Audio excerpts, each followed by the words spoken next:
Welcome to Social Perspectives. I'm Jay Gentile Everett, and we are happy to have you join us tonight. I hope you will pay close attention to what we're discussing tonight because it has to do with the political condition we find ourselves in right now. Sometimes God interrupts the normal course of history and gives us leaders whose gifts and insights are used to transform a generation. We have the privilege of presenting such a leader. He is an accomplished jazz musician, best-selling author, entrepreneur, and beloved senior minister of Mill Branch Baptist Church, J.G. Everett Ministries. Our host, Dr. J. Gentile Everett. Has principled politics been forever replaced by politics of personal destruction? Are we eternally comfortable with politics being totally disconnected from appropriate comportment and acceptable standards of decency and decorum? Has a teleological view of politics transcended a deontological one? That simply means, is it okay to be in a space where now we believe the ends justify the means, and motive for behavioral acts are no longer relevant? Is a generous portion of pessimism the new preferred diet for our political anatomies? Is the audacity of hope obsolete and therefore replaced by the anxiousness to hurt at all times? Is it now an acceptable truth to be good in politics mean you cannot be good in being polite? Stay tuned. We'll be right back. I've been feeling like this my last chance on. What's up, world? It's Rough Guy Rhymes, the leader of the Dream Big lifestyle, and I'm here to tell you to dream big.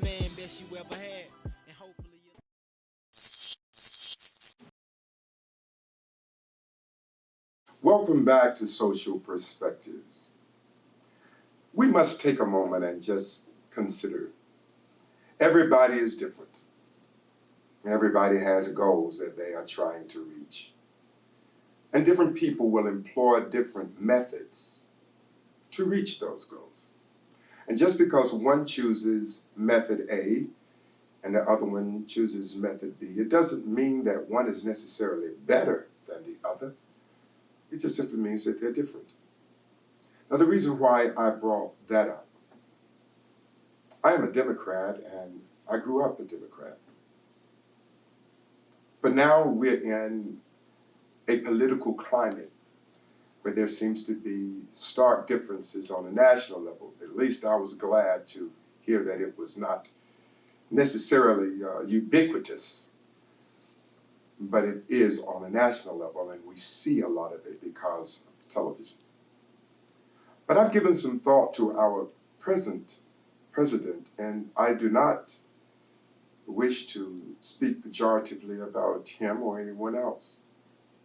I'm going to take this show and remind people who are different that differences are not always bad.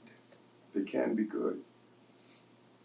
But when I looked at what our current president has done, I have to give him credit. He's just emerged from the impeachment trial.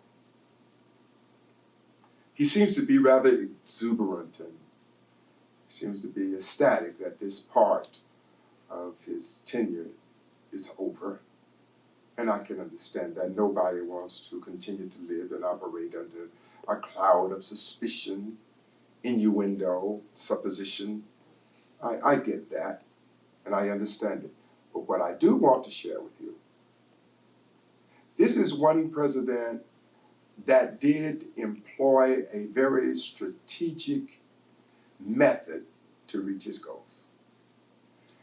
Now, the method that I'm going to go into tonight, it was a foregone conclusion that he would not be convicted of these charges, because we do know that the Senate, where the trial was held, held a majority by Republicans. It was held by majority Republicans. So we knew that that was not going to happen, and he knew that. That outcome, therefore, was predetermined, which made it seem rather futile in the minds of some to even go through the process, because they felt like the outcome had already been determined. But I have to take a moment and give the president credit. I have to give him some credit. And I think Democrats need to give him a little bit more credit than they give him. He found a way to have his way and to achieve his objectives. Now, whatever you think of his policies, his vibrato, whatever you think of his general demeanor, that's one thing. The one thing I have to pause and give him credit for, he found a way to achieve his objectives. This is what I'd like to share with you. He discovered that the usual political protocol, the usual political niceties that exudes all this respect for the other party and the like, he abandoned all of that. He decided that he was going to take a posture that was going to make him qualitatively different from all of the rest. And what made this particularly interesting to me, all of the other Republicans that ran with him and against him in the Republican primary in 2016 were basically traditional Republicans. They were Republicans we had seen before. We knew many of their names. Many of them came from governmental backgrounds and being elected in the public office and the like. But the president that was elected, he used a different approach. He rose to the top of the heap all of the political genius that was in and among those great men and women. He rose to the top. He used a different method. Part of his method was, I am going to employ anger. He found that anger could fuel his achievement. So he went down that road. I am going to be pessimistic. I am going to point out how bad things are. Forget about hope. Forget about rising the tides of all boats. I'm going to talk about anger. Now, I looked at when did he discuss this? When did it come to play? I have to give him credit for this. They were talking about him running for president in the early 2000s, but he abandoned that idea. That did not happen. I even heard him cite that he thought perhaps morality was too big of a deal for him to run at that time. Well, something happened some years later, and that's okay. We're not going to bother nobody's life.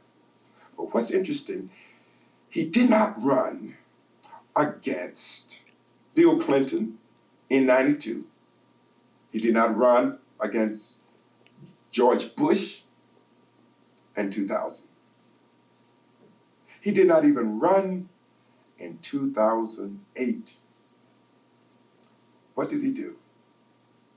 He ran in 2016 at the end of a presidency of the first African American president. Give him credit. That was unusual. He was going to run after the African American president and he knew in all likelihood he would be running against a female, Hillary Clinton. I'm going to have to stop right there and come back at you because we have a break coming up, but don't you go anywhere because it gets more interesting. Stay tuned. It's a lifestyle. It's a culture. More than just a brand. The Dolce.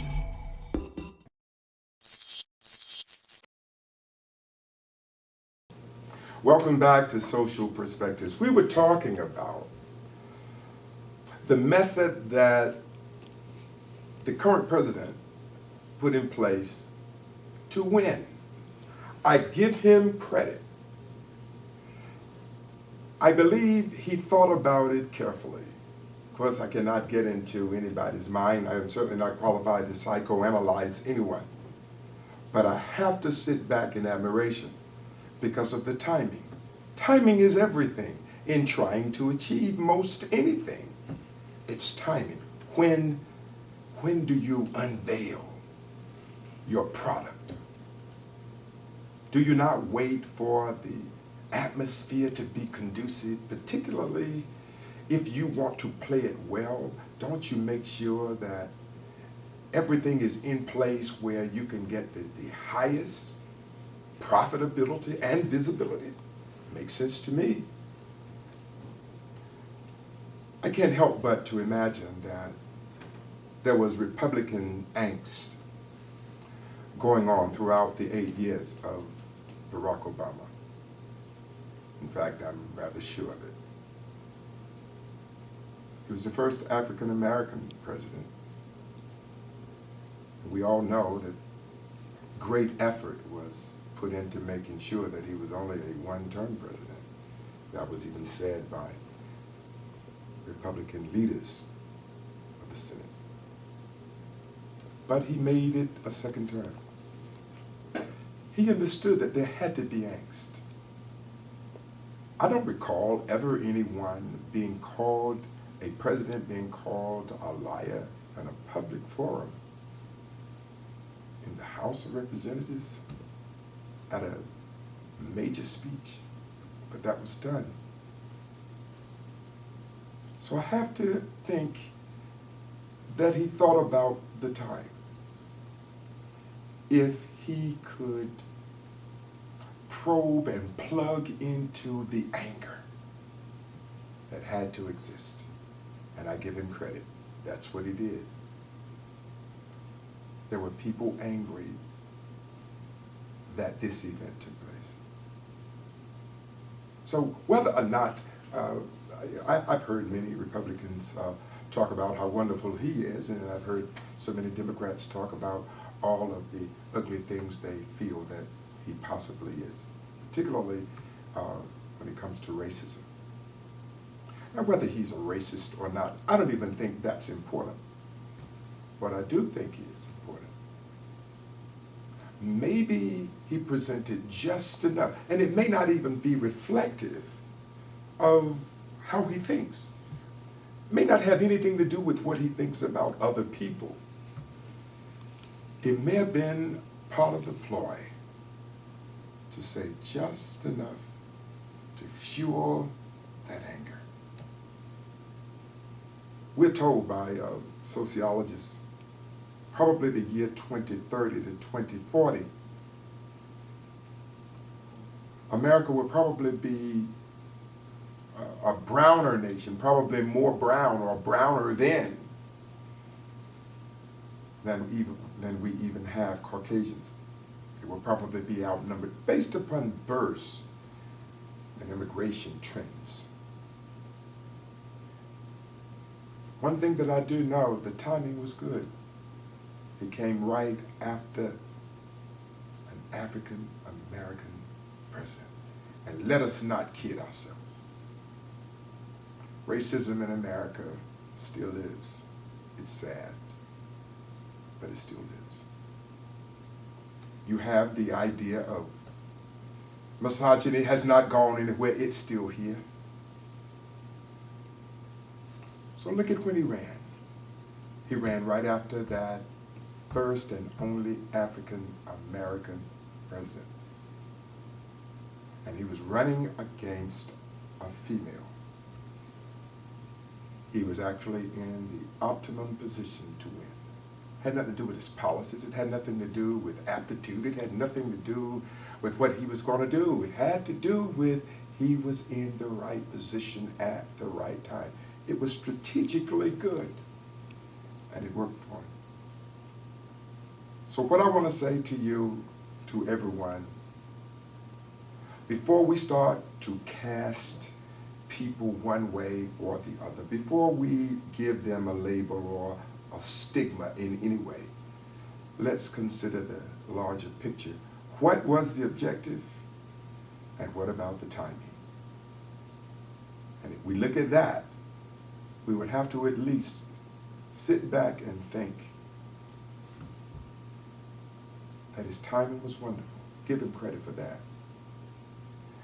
And he counted on the anger.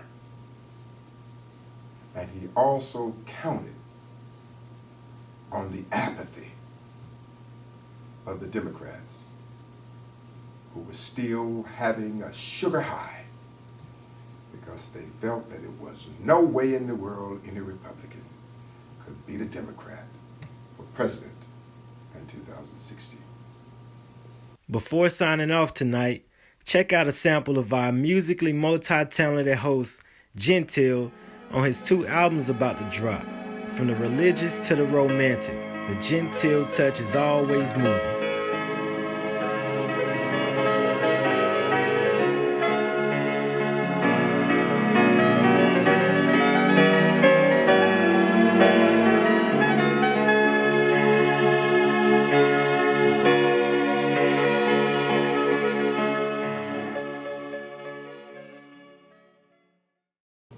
The thought of a Republican beating a Democrat for a presidential race, no one really believed that that was possible, probably because most people now believe that the country is more center-left.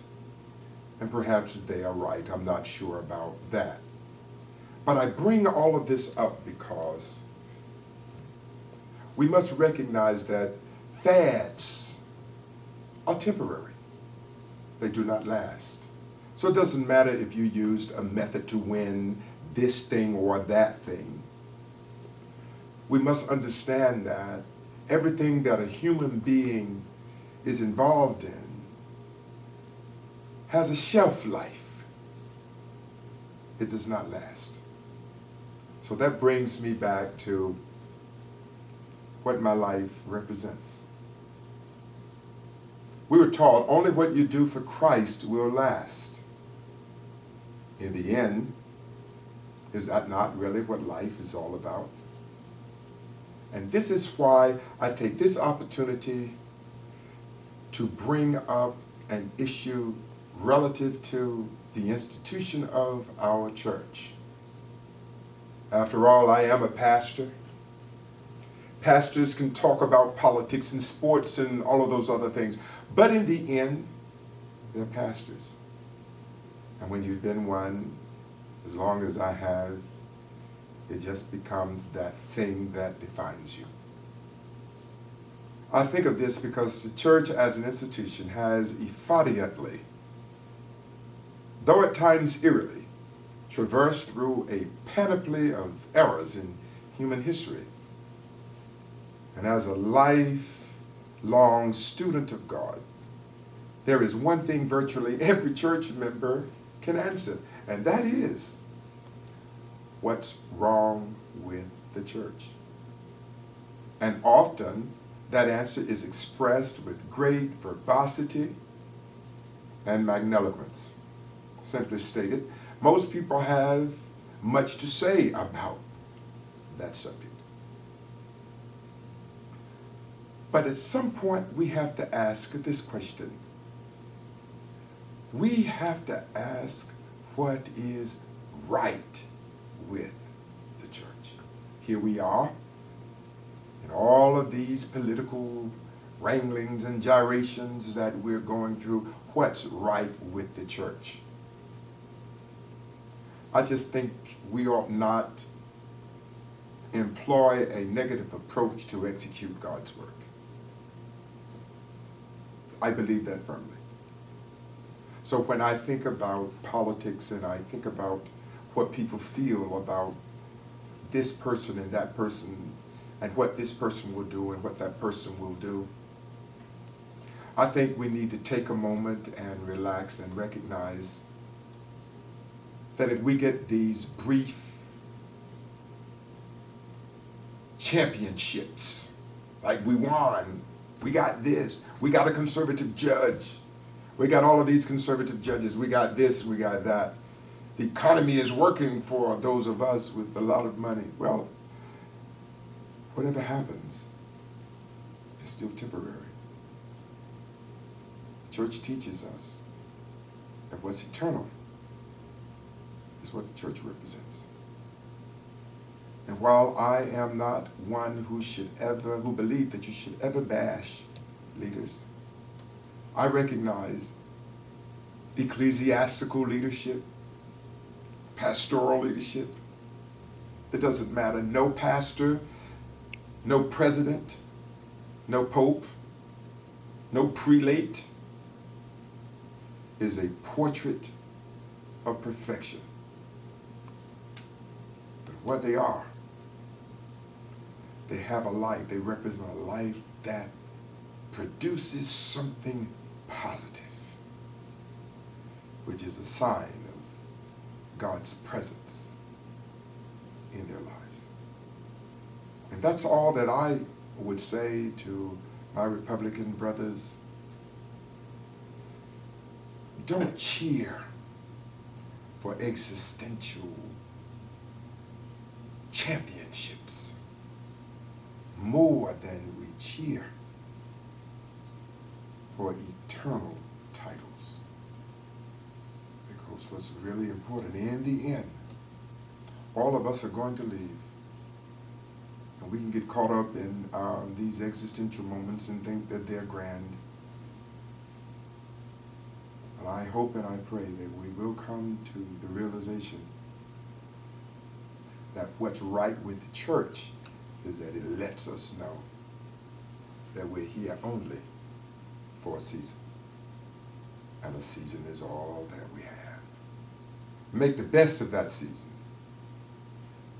Not by hurting, but only by helping. And if we can do that, we all win the game of life. I'm going to leave it there tonight. And I'm going to catch you the next time on Social Perspectives. But before we go, I have a few announcements I just would like to share with you. And I'll bid you farewell on the other side. Just before we go tonight, I am taking this opportunity as a point of personal privilege. I want to share with all of you that I have 2 new CDs that will be out on March the 1st. And I would like for you all to get it. I think you're going to really enjoy it. These CDs cover 2 different areas of life. One has to do with existential love, you know, that romantic love that everybody wants to have. And the other one has to do with classical gospel music. So I'm taking the opportunity and I'm kind of doing my own thing with the hymns of the church. And you all know all about those hymns. Make sure you get that. We look forward to you getting it, and I hope you will enjoy it. The next thing, I want everybody to know that I want to appreciate people who do great things. That's important. I think we should recognize people who are great people, and they're just wonderful people. For whatever reason, they're just wonderful. And the one thing that I want to tell you tonight, when I am in town in Laurinburg on Tuesdays and Thursdays, I usually will go to the Clinton Inn for lunch. I love going there. Miss Addie there is just a delightful, delightful host for us and hostess. And the food is always so fantastic. And the company is amazing. I love to get there and I get to see Brother Jerome and Sister Shirley and Reverend and Mrs. Williams and Reverend John there, and then I get to see Miss Addie, and I get to see the McLeans, my good friend and brother Colin and Ms. McLean. They're usually there, and it's always a joy to just have some fun with ordinary people and having some good food. You would do well to go there. I also want to announce that in the Robeson County area, good friend Dr. John Campbell is running for a school board. Make sure that all of you will be there to support him. He's been on that board, I understand now, 24 years. You're not anywhere 24 years and doing nothing, so that's a testament to the hard work that he has done in that capacity. Also, take time to go to the Fish House in Fairmont. Andre and Gail Taylor, they own that establishment. They're wonderful, wonderful people, and the food is always fantastic. So please do yourself a favor and make sure you go by there. And then when you have economic needs, there's no better place to go for short-term loans than McKellar Check Cashing there in Dillon. Great people, Brother Leon and Sister Pat. You just will not find better people anywhere. So I want to make sure that everybody knows that they're there to serve you, and go there and give them your support.